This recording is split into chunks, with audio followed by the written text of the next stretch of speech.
यहाँ बाबूजी मंगलसेन से किराया वसूली करने का पूरा काम सीखने के लिए कहता है। और इस वाक्य को सुनकर मंगलसेन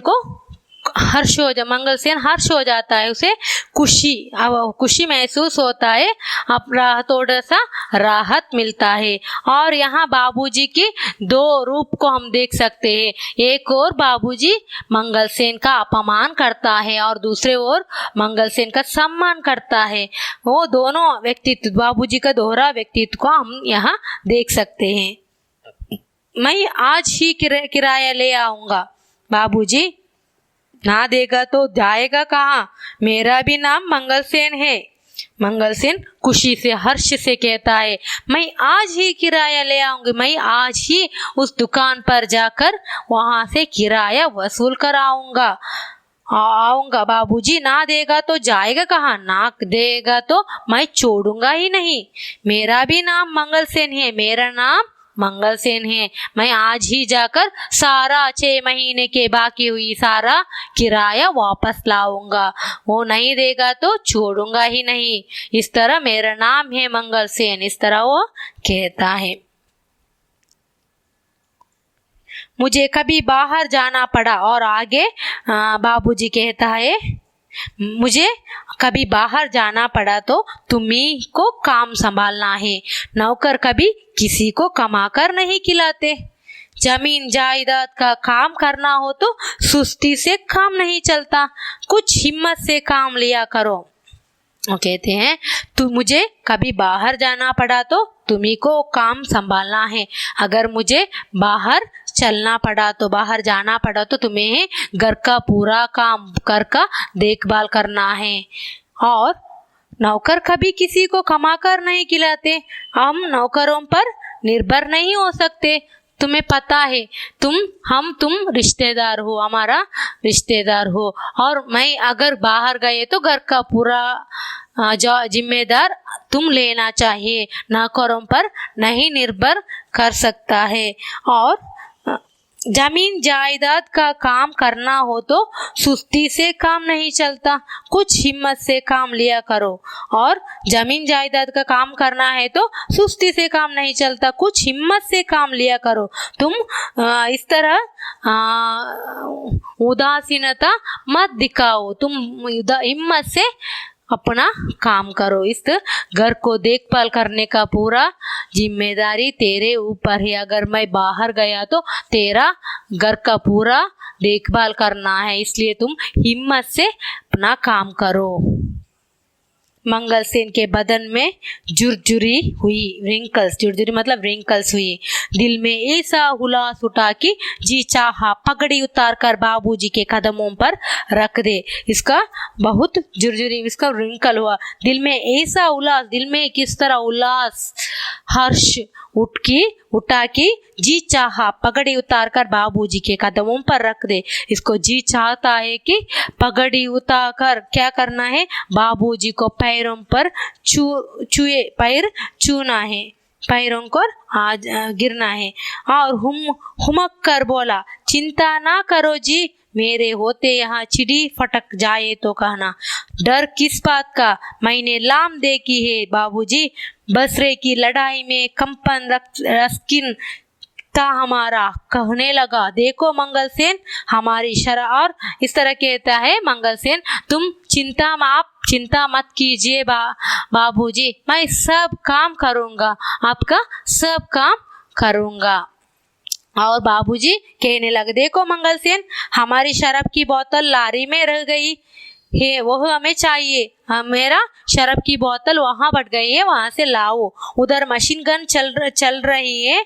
मैंने कहा अभी लो साहब, और अकेले में वहां से बोतल निकाल लाया, ऐसी क्या बात है। और मंगलसेन फिर चहकने लगा।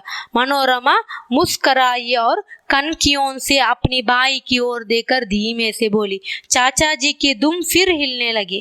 मंगलसेन खाना खा चुका था, पहले खाना खा चुका था, उठते हुए हंसकर बोला।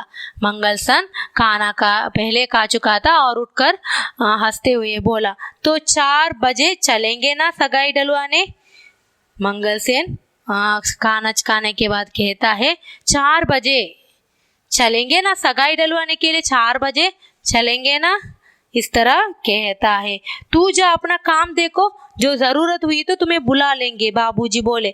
बाबूजी मंगल से बोलता है तुम जा, तुम्हारा काम देखो, तो अगर जरूरत है तो तुम्हें बुला लूंगा, अगर अब तुम जाओ अपने काम देखो, इस तरह कहो बाबूजी कहता है। चाचा मंगल सेन का दिल धक से रह गया।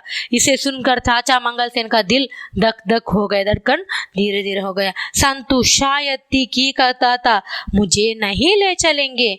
उसे रुलाई सी आ गई, मगर फिर चुपचाप उठ खड़ा हुआ।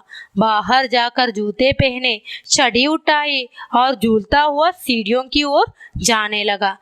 वो सोचता है मंगल सेन का दिल धक धक करने लगा और वो सोचता है शायद संतु ठीक ही कहता था, क्योंकि वो क्या कहता था, संतु सबीर जी के सगाई डलवाने के लिए मंगल सेन को नहीं ले जाएंगे, सिर्फ बाबूजी अकेले ही जाएंगे।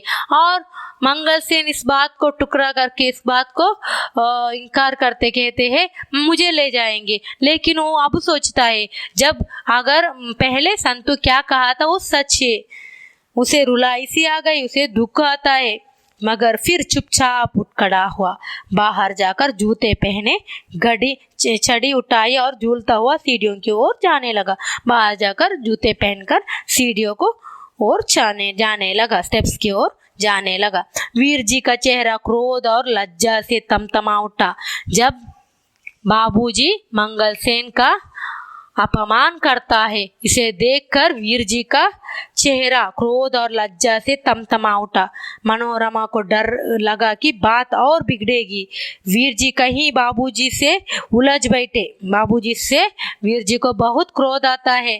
वो माँ जी को भी बुरा लगा, माँ जी को भी बाबूजी से बहुत बुरा लगा, क्योंकि वो मंगल सेन को बहुत अपमानित किया है, बुरे बुरे बातों से उसे डांटा है। और धीमे से कहने लगे देखो जी, नौकरों के सामने मंगल सेन की इज्जत आबरू का कुछ तो ख्याल रखा चाहिए। और कहता है क्या, नौकरों के सामने तो हमारे रिश्तेदारों को क्या करना चाहिए, अपमान ना करना चाहिए। आखिर तो खून का रिश्ता है, वो अपना ब्लड रिलेशनशिप, खून मतलब हमारे रिश्तेदार है। कुछ तो मुंह मुलाहिजा रखना चाहिए। दिन भर आपका काम करता है, वो दिन भर आपका ही काम करता रहता है, उसे क्यों नौकरों के सामने इस तरह अपमानित किया, इस तरह कहता है। मैंने उसे क्या कहा है, बाबूजी ने हैरान होकर पूछता है। मैंने उसे क्या कहा, इतने क्या बुरा बात कह दिया। यो रुकाई के साथ नहीं बोलते, वो क्या सोचता होगा। इस तरह बेआबरूई किसी की नहीं करनी चाहिए। क्या बक रही हो, मैंने उसे क्या कहा है, बाबूजी बोले। फिर सहसा वीर जी की ओर घूर कर कहने लगे अब तू बोल भाई, क्या कहता है, कोई भी काम ढंग से करने देगा या नहीं। मैंने कह दिया पिताजी आप अकेले जाइए और 1.25 रुपए लेकर सगाई डलवाइए। और वीर जी कहता है बाबूजी आप अकेले मेरे सगाई डलवाने के लिए जाइए और 1.25 रुपए में सगाई डलवाइए और अकेले जाइए। रसोई घर में चुप्पी छा गई, रसोई घर में सन्नाटा छा गई, साइलेंस आ गया। इस समस्या का कोई हल नजर नहीं आ रहा था। वीर जी टस से मस नहीं हो रहे थे। सहसा बाबूजी ने सिर पर की पगड़ी उतारी और सिर आगे को झुकाकर बोले कुछ तो इन सफेद बालों का ख्याल कर, क्यों हमें रुसवा करता है। सहसा बाबूजी ने पगड़ी उतारी और सिर आगे को झुकाकर कहता है मेरे इन सफेद बालों का ख्याल कर, क्यों हमें रुसवा करता है। वीर जी गुस्से में थे। चाचा मंगल सेन गरीब थे, इसलिए उनके साथ ऐसा बुरा व्यवहार किया जाता है। यह बात उसे कल रही थी, उसका बहुत वो बहुत दुख महसूस करता है, क्योंकि अपने पिताजी मंगल सेन को डांट रहा था। उस समय वो किराया नहीं ले दिया था, इसलिए किराया वसूल करने के लिए उसे कह रहा था। और क्या उस समय बैठे चारपाई उसे चटाई लाने के लिए उस समय भी वो क्या कहता है, मंगलसेन को अपमान किया था। और इस बात से वो सोचता है चाचा मंगलसेन बहुत गरीब है, इसलिए उसके साथ ऐसा बुरा व्यवहार किया जाता है। यह बात उसे कल रही थी, इस बात बहुत फीलिंग कल रही थी, मतलब उसे बहुत बुरा फीलिंग हो रहा था, अपने पिताजी के बारे में बहुत दुख महसूस हो रहा था।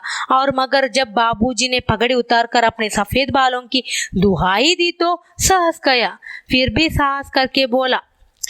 जब बाबूजी अपने पिताजी अपने पगड़ी उतारकर सफेद बालों को दुहाई दी तो सहम गए। उसको एक सोच आता है, वीर जी को एक सोच आता है। क्या सोच? यदि आप अकेले नहीं जाना चाहते तो चाचा जी को साथ ले जाइए, बस 2 जने चले जाए। और कहता है यदि आपको अकेले जाना नहीं चाहिए तो आप चाचा जी मंगलसेन को भी साथ ले जाइए।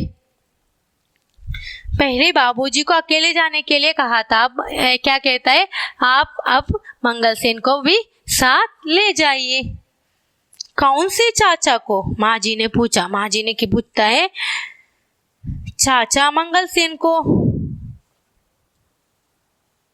कोने में बैठे संतू ने भी हैरान होकर सिर उठाया। माँ झट से बोली, हाय हाय बेटा, शुभ शुभ बोलो, अपने रईस भाइयों को छोड़कर इस मरदूत को साथ ले जाए, सारा शहर तू करेगा। कोने में बैठे संतू ने भी हैरान होकर सिर उठाया। कोने में बैठे संतू को भी हैरान हो गया इस बात को सुनकर, क्योंकि वो पहले वो क्या कहता था, वीर जी ने कहता था मेरे सगाई में सिर्फ मेरे बाबूजी अकेले जाएंगे और 100 रुपए में सगाई डलवाएंगे। लेकिन अब क्या कहता है, आपके पास ये मंगलसेन को भी ले जाइए। इसे सुनकर सब हैरान होता है, आश्चर्य होता है सबको। माँ झट से बोली, हाय हाय बेटा, शुभ शुभ बोले, अपने भाइयों को राइस अपने संबंधियों को भाइयों को छोड़कर इस मद्दूत को साथ ले जाए, सारा शहर क्या करेगा, वो तू करेगा। अपने भाइयों को छोड़कर मंगलसेन को साथ ले जाए तो सारा शहर तू करेगा। माँ जी अभी तो आप कह रही है खून का रिश्ता है, किधर गया खून का रिश्ता? चाचा जी गरीब है इसलिए आप कह दिया कि उसे नहीं ले जाना है। और वीर जी समझाते हुए कहता है, माँ जी आप अब कह दिया कि खून का रिश्ता है, क्योंकि नौकरों के सामने अपने खून के रिश्तेदारों को अपमान ना करे। लेकिन ये खून की रिश्ता आप कह रहे थे, लेकिन आप कहाँ हो गया आपका खून का रिश्ता? चाचा जी गरीबी है इसलिए आप उसको बाबूजी के साथ जाने के लिए मना कर रही हो। मैं कब कहती हो? और माँ जी कहती है, मैं कब कहती हूँ यह ना जाए, यह भी जाए, लेकिन और संबंधी भी तो जाए। अपने धनी माने संबंधियों को छोड़ दे और इस बहुरूपियों को साथ ले जाए, क्या यह अच्छा लगेगा? माँ जी कहती है, अपनी धनी रिच पार्टी अपन रिच भाइयों को छोड़कर यह बहुरूपी यह कुरूपी को साथ ले जाए तो वह अच्छा लगेगा तुम्हें, इस तरह कहती है। तो फिर बाबूजी अकेले जाए। वीर जी परेशान हो उठे, मैंने जो कहना था कह दिया, अब तो तुम्हारे मन में आए करो, मेरा इससे कोई वास्ता नहीं। और उठकर रसोई घर से बाहर गए। और सगाई वीर जी को यह सारे अपमान, वीर जी को मंगलसेन का अपमान करना तो उसको बहुत दुख होता है। और वो बाद में क्या डिसीजन लेता है, पहले वो निर्णय किया था मेरे सगाई में सिर्फ बाबूजी ही जाना है और 100 रुपए में सगाई डलवाने, लेकिन अपना डिसीजन को अब चेंज किया और अब कहता है मेरे दादा के बाबूजी के साथ मंगलसेन को ले जाने के लिए। इससे सब इनकार करते हैं। नौकर संतू को बहुत हैरान हो जाता है और माँ जी भी इनकार करते हैं, मेरे भाइयों को छोड़कर इस बहुरूपी मंगलसेन को सगाई डलवाने के लिए साथ भेजोगे, उस तरह वो भी डांटती है। तो फिर बाबूजी अकेले जाए। वीर जी परेशान। वीर जी को बहुत गुस्सा आता है। जो फिर बाबूजी अकेले जाएंगे, मैंने जो कहना था कह दिया, अब जो तुम्हारे मन में आए करो, मेरा इससे कोई वास्ता नहीं। और उठकर रसोई घर से बाहर चले जाता है। और बेटे की यो उठ जाने से रसोई घर में चुप्पी छा जाता है, साइलेंट आ जाता है। बेटे की इस बर्ताव से सारे रसोईया साइलेंट आता है, रसोई में साइलेंट चुप्पी छा गई। माँ और बापू दोनों का मन खिन्न हो उठा। माँ और बापू दोनों का मन क्रोध हो गया, उसे गुस्सा आता है। और ऐसा शुभ दिन हो, बेटा घर पर आए और यो तकरार होने लगे। माँ का दिल टूट टूक होने लगा। उधर बाबूजी का क्रोध बढ़ रहा था। उनका जी चाहता था कह दे जा, फिर मैं भी नहीं जाऊंगा, भेज दे जिसको भेजना चाहता है, भेज दे जिसको भेजना चाहता है उसे भेज दो। मगर यह वक्त झगड़े को लंबा करने का ना था। और यहाँ बेटे के इस बर्ताव से, इस बेटे के डिसीजन से रसोई घर में साइलेंट हो छा जाता है। और माँ और बाप दोनों भी, माँ जी और चाचा जी दोनों को भी गुस्सा आता है और खिन्न हो उठता है। ऐसा शुभ दिन है, आज वीर जी का सगाई का दिन है और बेटा घर पर आए और यो तकरार होने लगे। और इस दिन में ही इस तरह तकरार होने लगा। माँ का दिल टूक टूक होने लगा। इस सुनकर माँ का दिल बहुत टूक टूक होने लगता है। उधर बाबूजी का क्रोध भी बढ़ जाता है और उनका जी चाहता है, क्या चाहता है, अगर जा फिर मैं भी नहीं जाऊंगा, तुम्हें मन चाहे उसे भेजो सगाई डलवाने के लिए, जिसे कौन अच्छा लगता है उसे ही भेजो। मगर यह वक्त झगड़े का नहीं, क्योंकि यह आज शादी का दिन, सगाई का दिन है। सबसे पहले माँ ने हार मानी। क्या बुरा कहता है, आजकल के लड़के माँ बाप को हजारों रुपए लुटा देते हैं। इसके विचार तो कितने ऊंचे हैं। यह तो 1.25 रुपए में सगाई करना चाहता है। तुम मंगल सेन को ही अपने साथ ले जाओ, अकेले जाने से तो अच्छा है। सबसे पहले माँ हार मानती है। पहले उनको वीर जी से डिसीजन से बहुत गुस्सा आता है और बाद में वो अपने को आप समझाने लगती है, अपने आप को क्या समझाती है और कहती है आजकल के लड़के कैसे हैं, वो धूमधाम से विवाह करना चाहते हैं और अपने पिताजी का, बापूजी का, माँ बाप के हजारों रुपए लुटा कर देते हैं और हजारों रुपए खर्चा करते हैं। और इसके विचार तो कितने ऊंचे हैं, लेकिन मेरे बेटे का विचार तो बहुत ऊंचे है। वो सरल विवाह करना चाहता है और 1.25 रुपए में भी डलवाई लेने के लिए कहता है। लेकिन उसे कंपेयर करो तो मेरा बेटा का कितना विचार बहुत ऊंचे हैं। और तुम मंगल सेन को ही अपने साथ ले जाओ, अकेले जाने से तो अच्छा है। इस तरह वो बेटे के बात मान लेती है और अपने पति से, बाबूजी से कहती है, तो आप मंगल सेन को अपने साथ ले जाइए, अकेले नहीं जाइए। बाबूजी बड़बड़ाए, बहुत बोले, मगर आखिर चुप हो गए। बच्चों के आगे किस माँ बाप की बात चलती है, और चुपचाप उठकर अपने कमरे में जाने लगे। बाबूजी पहले बड़बड़ाते हैं और बहुत बोलता है और बाद में क्या होता है, आखिर वो चुप जाते हैं और वो सोचता है बच्चों के आगे किस माँ बाप की बात चलती है, बच्चों के सामने हमारा बात कुछ चलती ही नहीं है। और चुपचाप उठकर अपने कमरे में जाने लगे, क्योंकि उन्हें मंगल सेन को अपने साथ ले जाने के लिए कुछ भी चाह नहीं था उसे। लेकिन वीर जी के मना करने के बाद वो सब माँ और बाप दोनों हार कर मंगल सेन को अपने साथ ले जाने की निर्णय करता है। वो भी सगाई डलवाने के लिए अपने अकेले ना जाकर मंगल सेन को अपने साथ ले जाता है और संतू से कहता है, जा संतू, मंगल सेन को तैयार करने के लिए कह दो। माँ जी ने कहा, माँ जी ने कहती है मंगलसेन को तैयार करने के लिए कह दो। इस तरह संतू ने मंगलसेन से जाकर तैयार होने के लिए कहता है और वो मंगलसेन भी